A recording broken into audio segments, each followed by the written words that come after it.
So every time we learn something in yoga therapy, we first try it on ourselves and experience it. This is why they say yoga is experiential. We do the self-reflection, and then after we have experienced it and reflected upon it, then we try it with our clients. That's why we have a daily practice. That's why we have a mentor to help us with that daily practice.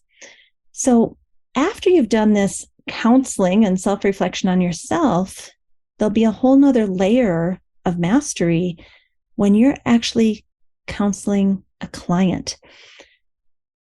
Now, the way that we counsel a client is not Western psychology. It's from the perspective of the Yoga Sutra and Indian philosophy. We are trying to help our clients understand their lives from the perspective of Indian philosophy, basically. So everything that you're about to hear, if it is difficult for you, that's okay. That's a good self-reflection to have too. Nobody's saying you have to buy it hook, line, and sinker, just like your clients may not buy it hook, line, and sinker. The joy is in the journey, not in you must believe this way because people have thought this way for thousands of years. It's about self-exploration and kind of getting to know yourself, just like for your clients, it will be that way. Many of the clients that I have private sessions with, this is what they come for. They want to understand their life from an ancient philosophical perspective that can help them make sense of how they're suffering, why they're suffering, how they can suffer less, applied to everyday problems. Welcome to the Yoga Therapy Hour podcast. My name is Amy Wheeler, and I'm your host. We are so happy to tell you all that's happening in the world of yoga therapy, and we love to find guests from all over the world so that we can share and learn and grow together. Please nourish yourself, take time for yourself, and really relax into listening to the podcast.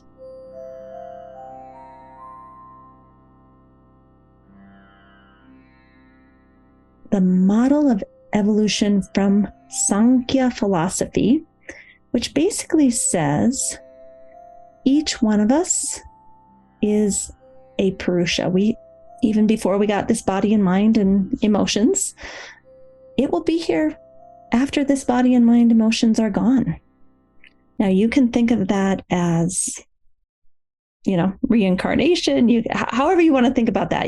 If you're Christian, you could think of, your soul goes to Jesus. It doesn't really matter what label you put on it, but it is to say you are indestructible. There's a part of you that will never change, that is all-knowing, that's always been here, that isn't confused or sad or full of rage or feeling rejected or having trauma, that is untouchable, that all the difficulties of life don't touch that part of you.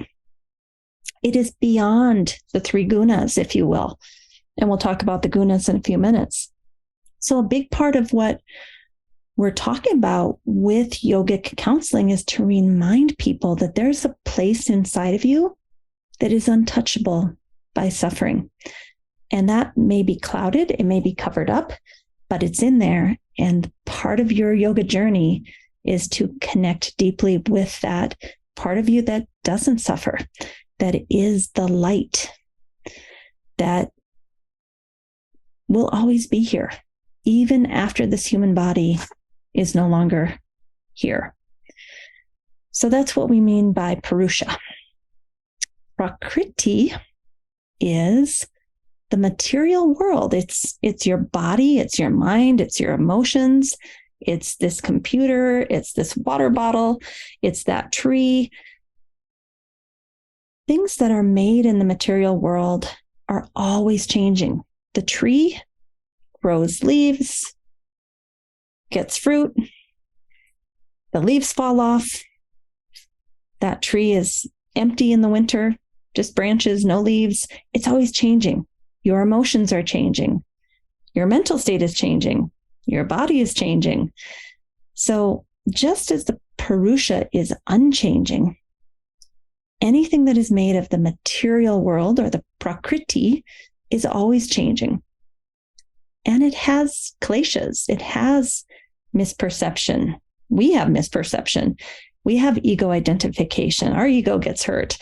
We have attachment to outcome, attachment to my preferences. We have aversions like, oh, I don't like that. Can't stand that person. Bad energy. We have suffering. That's what we mean by klesha, is the causes of suffering, the 5 kleshas. And Prakriti does not have total clarity. I should have no total clarity here. It's clouded. The view is clouded. And all of this material world is made of the 3 gunas. So in the Sankhya model of evolution, the purpose of Prakriti is to serve Purusha and not the other way around. Purusha has come to experience itself through this human body, mind, and spirit in this material world. Purusha is like, bring it on. I want to experience myself through you. Now, although the Purusha is the same in all of us, meaning we all have one, according to Yoga Sutra philosophy, which is a dualistic philosophy, there is a little bit of individualism in your Purusha, meaning, if I can explain it like this, that your soul, which is untouchable, unchanging, eternal, kind of rubs up against your constitution, your mental habits, your emotions. It's kind of in close contact, and therefore there's a little bit of individuality. It's not that the Prakriti influences the Purusha, but it's that they're very, very close together. And that's why we say that there is some almost individuation. But that doesn't mean that your Purusha isn't also part of the larger ocean of Purusha. It's a little bit complicated. We'll keep it simple for now. So in a nutshell, our Prakriti containers are different. Our body constitution, our mental constitution, how we show up in the world, how we communicate, how we perceive, how our senses work, all of that is a little bit different. But the Purusha has a very similar quality in all of us. But it's because the container, the body, mind, spirit container is clouded. Remember, it's always changing. It's full of kleshas. It does not have clarity. It is that cloudiness that causes us to suffer. And that's why people come to yoga therapy. I have back pain. I have asthma. I have anxiety. I have depression. Basically, what they're saying to us is, my Prakriti body is out of balance.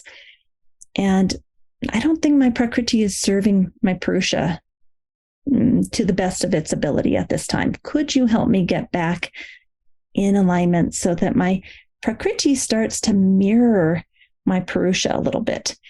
Now, one thing I think is interesting about that is Purusha doesn't mind suffering. Purusha is like, let's have an experience.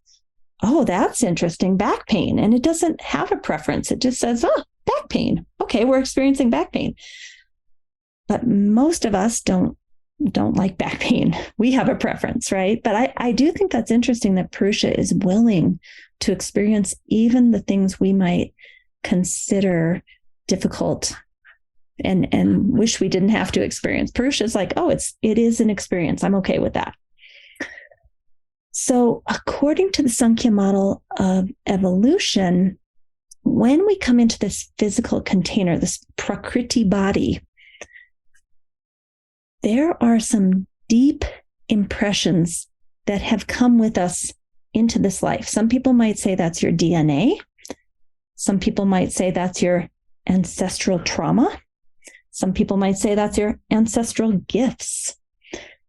But whatever you want to call it, in your pranic body, there are some deep grooves.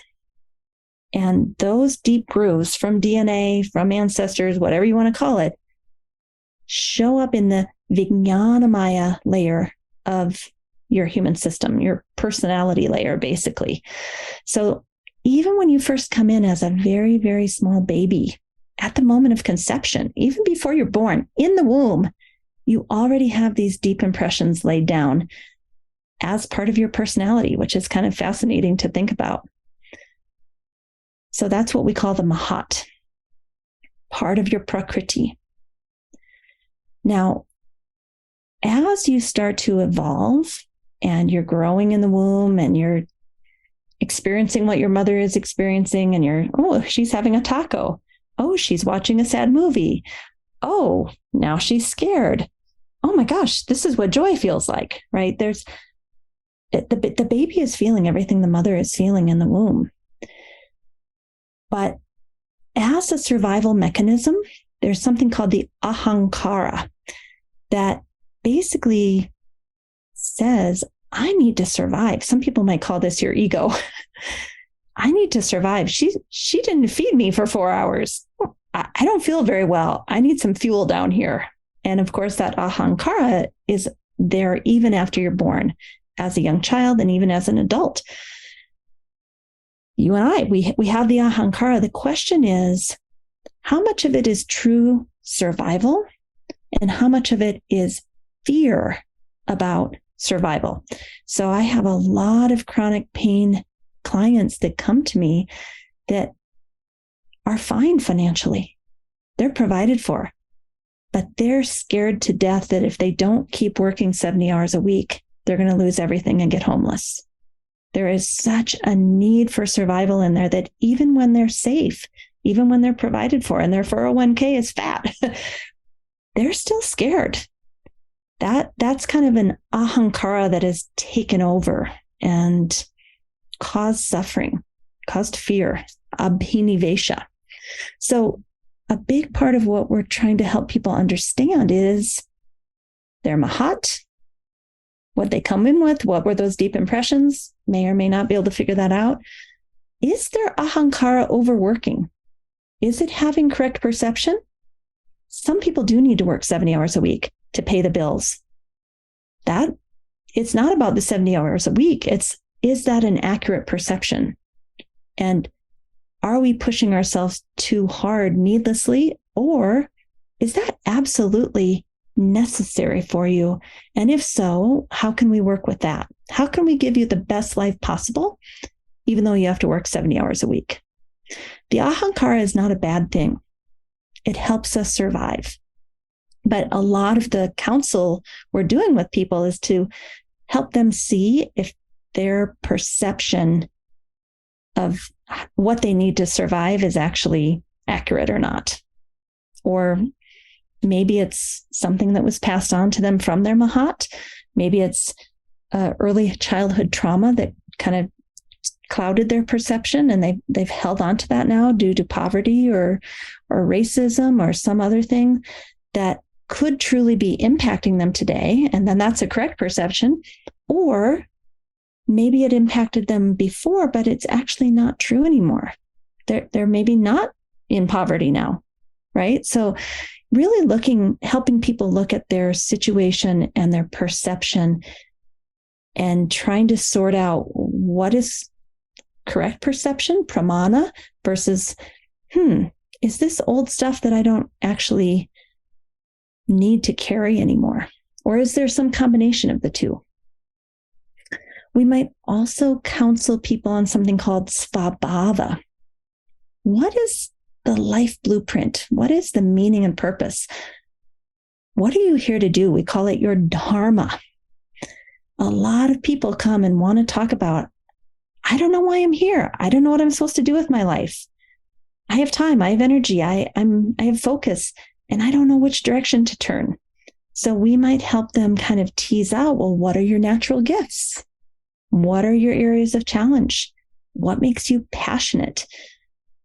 What have other people in your family done and been really successful at? Because the svabhava is connected to the mahat, these deep impressions from past ancestors, right?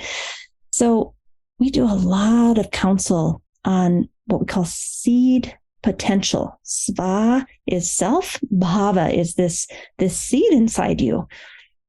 and not dying without understanding why you're here and how you can contribute to society in a meaningful way while taking good care of yourself. So we might counsel on the svabhava and try to help people figure that out. Again, you can't really counsel someone else on how to figure out their mahat, their ahankara, and their svabhava until you have gone through that process with your mentor and your personal practice. You're probably thinking right now, like, I don't know what to say to somebody about that. Well, because you haven't gone through the process yourself. Until you learn how to golf, you can't coach anybody else to golf. So once you go through it, and it usually takes a 2 to 3 year cycle, that's why we have a 2 to 3 year program, it organically emerges from you and you know what to say and how to counsel according to the Yoga Sutra and Indian philosophy. So don't worry about the clients yet. Just do the work, and I promise you it will work out. Now we're moving to this idea of the 3 gunas, which we're going to spend a whole lot of time talking about. I tried to reference the Yoga Sutra in the corner of each one of the slides that this comes from. So when I say YS 2.15, you could go to Yoga Sutra, chapter 2, verse 15, and have a really good kind of idea about where this philosophy is coming from. So the 3 gunas are rajas, tamas, and sattva. These are kind of the energetic flow of the mind. When we talk about guna, we're talking about mental. And according to Patanjali, everything starts mentally on a very subtle level and then flows into a more gross, tangible form, which we might call our physical body. So if we have a very sattvic mind, we're probably going to have good blood pressure, good digestion, strong immune system, fertility. There's a lot of physical things that come from having a very sattvic mind. If you have a lot of excitement or energization or agitation, there's a lot of different ways to look at the rajas guna.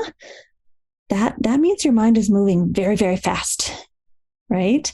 And that also has a set of physical manifestations to it that could be like diabetes, autoimmune disease, rashes, psoriasis. There's a lot of things that over many, many years of having a rajas mind could actually manifest in the body. And then the tamas guna, tamo guna, is kind of a more lethargic, heavy type mind, a slower mind. Heavy, lethargic, slow. Those are good words. And that mind over many decades could also lead to certain physical things like hypothyroidism or like depression. So as we said, according to Patanjali, it starts in the mind and then manifests into the body over many, many years of imbalance. Now, there can also be combinations. It's not just like a strict 3 categories. You could be kind of a sattvic and a little rajasic person. You could be sattvic with a little tamasic, right? So you can see there's many combinations. But the point is, through our yoga practice and lifestyle management, we hope to stay closer to sattva more of the time. And we hope to teach our clients to be closer to sattva more of the time. It's not possible. Only Purusha can be sattvic all the time. We can't, because we have these changing energies in us, both mind and body. But the goal of yoga therapy is to not get so far off track and try to pull ourselves back towards more sattva.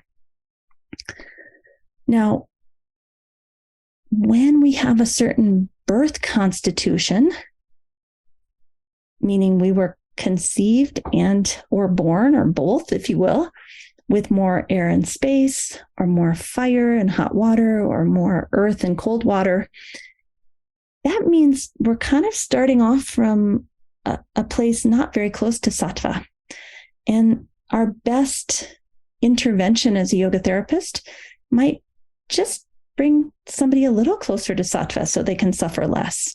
But maybe they're not going to pop right into total liberation, total kaivalyam or enlightenment. Most of us are never going to get there. But through yoga therapy, we can help people suffer a little bit less by bringing them closer to sattva, whether they came in through their mahat and their ahankara and their svabhava, right? Those three things are very much involved in both the birth constitution, how you popped into this body, but also the lifestyle that you have either created for yourself or maybe your parents created for you and that started a habit, right? So, as yoga therapists, we're looking a lot at lifestyle imbalance. Why do I keep having coffee every morning, even though I know that sends me into a very fast, sharp mind that isn't as nice as I'd like?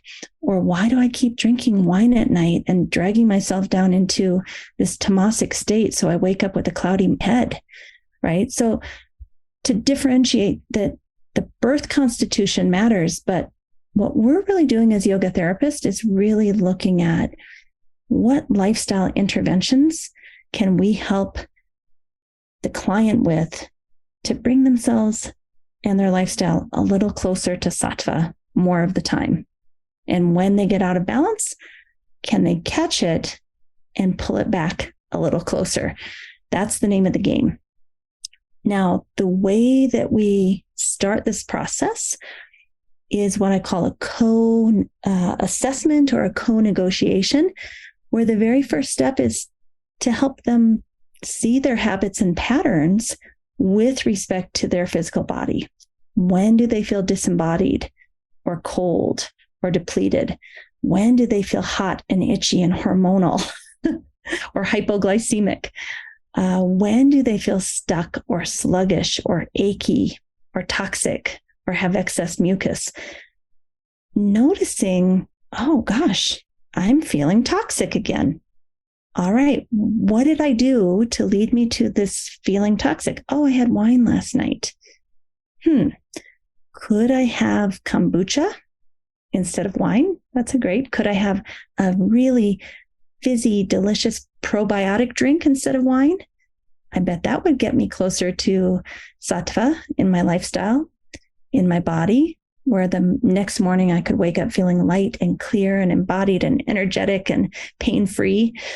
So there's things that we can teach people to assess their own physical body and figure out, okay, what are the adjustments I can make? You as a yoga therapist are going to teach people how to assess themselves and how to correct. Same thing mentally, emotionally. We are going to help people see the pattern of, oh my gosh, I'm overwhelmed again. What did I do? Oh my gosh, I said yes to too many things. Or, wow, I feel really frustrated again with this person or with myself. Let's reflect. What led up to that? How can I avoid that in the future? Right? Yoga Sutra 215 is about looking at the seeds of suffering. Yoga Sutra 216 is, what do I need to do differently next time? Because I don't want to keep stepping in the same pothole.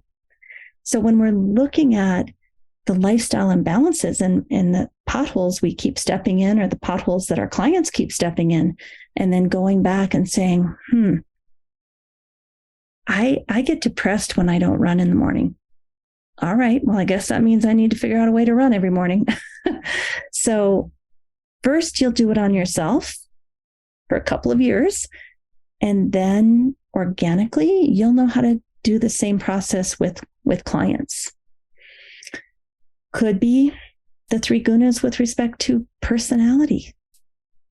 What are the positive characteristics of one's personality that help them feel happier and healthier and whole? But also, what are some of the areas of our personalities that make life a little more difficult for us?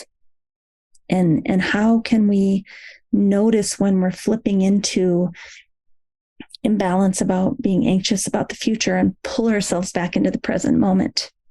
Or when we're getting really judgmental and critical of ourselves or others. Oh, okay, here I am doing it again. Or, wow, I'm complaining a lot. Okay. I want to make a little goal not to complain for 2 hours. So again, watching ourselves and then eventually teaching our clients to watch themselves. Now, the hard part about all of this is that most of this is happening subliminally. We are complaining, or we are getting angry, or we are getting overwhelmed from a place of unconsciousness. Like, it happens, but we don't really see our part in it. So there's something called a vasana that is like a leftover imprint from probably a previous experience, but it could be coming through your DNA, could be coming through your ancestors too. Excuse me. Let me get a drink here. Most of the time,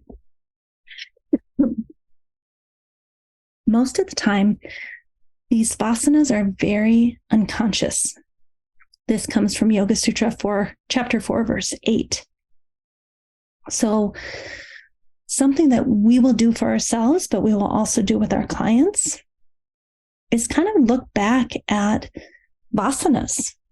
So when I'm suffering, when have I felt like this before?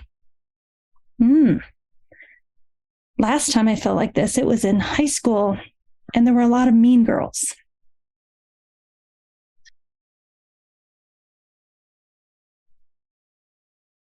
What is that vasana? That's the mean girl vasana. I don't like that vasana. But now I'm a grown woman. We're not in high school anymore. I don't have to be at the mercy of the mean girls. I can set boundaries. I can communicate. I can cut people out of my life. I don't have to be in the hallways with mean girls anymore. So seeing those patterns of our lives and helping us trace back to this leftover feeling and deciding to do it differently going forward, which again goes back to Yoga Sutra 216. Looking at our habits and patterns. Let's take that mean girl example. Am I going to shrink? Am I going to lose confidence? Am I going to shame myself like I did in high school or like you did in high school? Or am I going to stand up and be a different version of myself with new habits, new mental patterns? Chest up, back straight, chin up, proud of myself for the woman I've become. So as we're getting counsel, but as we also will work with our clients, helping people re-perceive or change perception of the vasanas and create new mental, emotional, and physical habits or patterns to show up differently in the world. A big part of these samskaras, or these habits and patterns, comes in Yoga Sutra chapter 3, verse 9, what we call Nirodha samskara. It's the samskara of stability of the mind, where you have well-being, positivity, pleasantness, strength, resilience, and long, smooth breaths.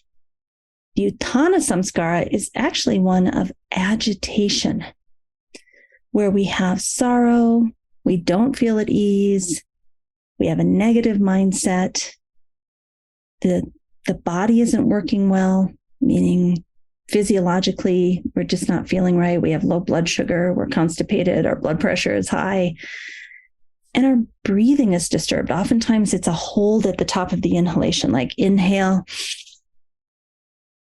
walking around like a little soldier at the top of the inhale, right? That's what it means by shvasa prashvasa. So what we're working with people to fix essentially is that we want to create habits and patterns of the Nirodha samskara, the well-being, the ease, pleasantness, strength, resilience, long, smooth breath. Sukha, saumanasya, angasthirayam, and dirga shukshma. we do that through asana, through pranayama, through meditation. Last but not least, what causes the sorrow, the negativity, the debilitation of our physiology? What causes our disturbed breathing? The kleshas. It all goes back to the kleshas. Avidya, which is misperception. Asmita, ego identification, or falsely identifying with something that is not your purusha. Raga, desire or attachment. Dvesha, which is aversion. Abhinivesha, which is fear. So the kleshas are really what kind of messes us up a little bit. And that's when we were saying earlier, Purusha doesn't have any kleshas. Only Prakriti has kleshas. Kind of a side note, when we have those kleshas, we tend to have klesha vrittis, or the manifestations of these kleshas.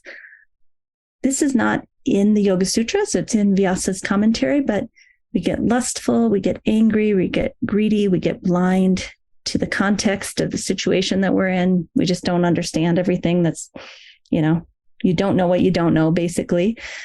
We get rageful, we get jealous. That's what happens when our kleshas go bonkers. And what is the solution? The 8 limbs of yoga.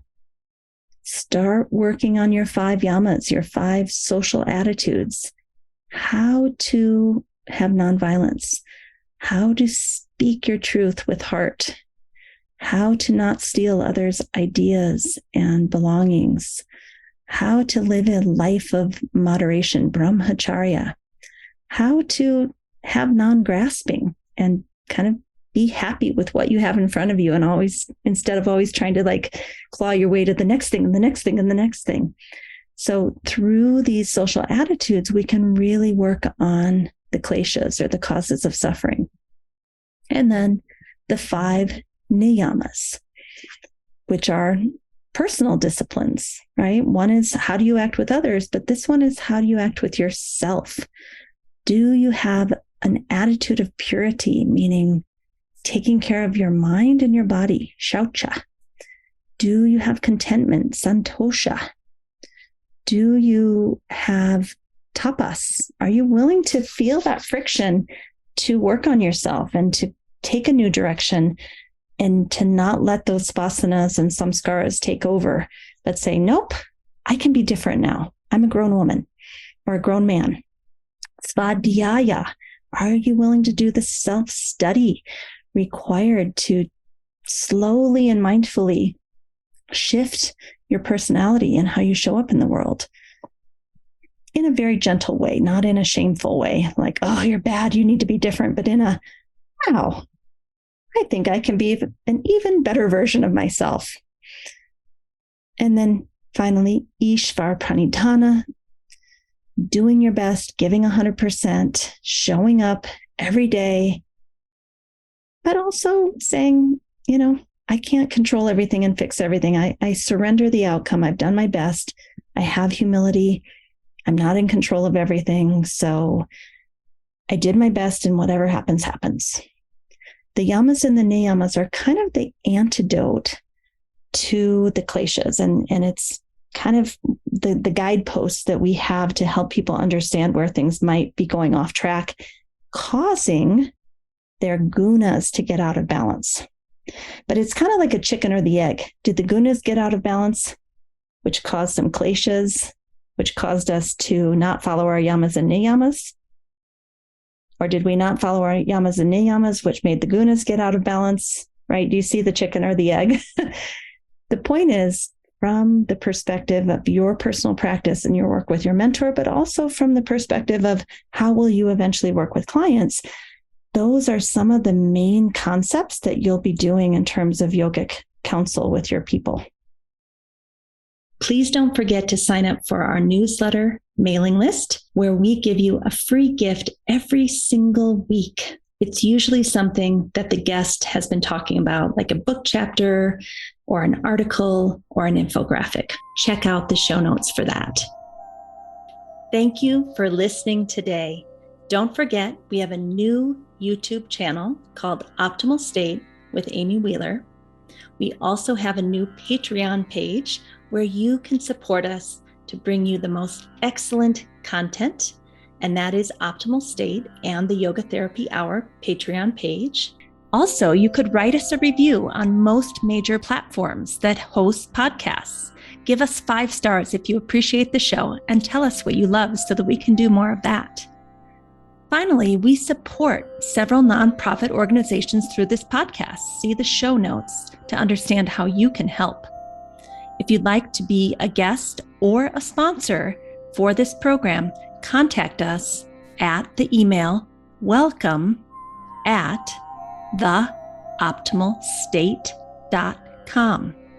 welcome@theoptimalstate.com. And finally, a special thank you to our team here at Optimal State. We are truly a global family. George Mantuan, one of our executive producers. Adam Satchel, senior media producer and sound engineer from the Philippines. Krishna Panchal, a producer from Canada. Modupe Abdullahi, who does the show notes and is an editor for us from Nigeria. And Peter Morley, who wrote and produced the music for this show, who lives in Australia. Find more about Peter's work at www.zenmusic.biz. Thank you for listening. We'll see you next time.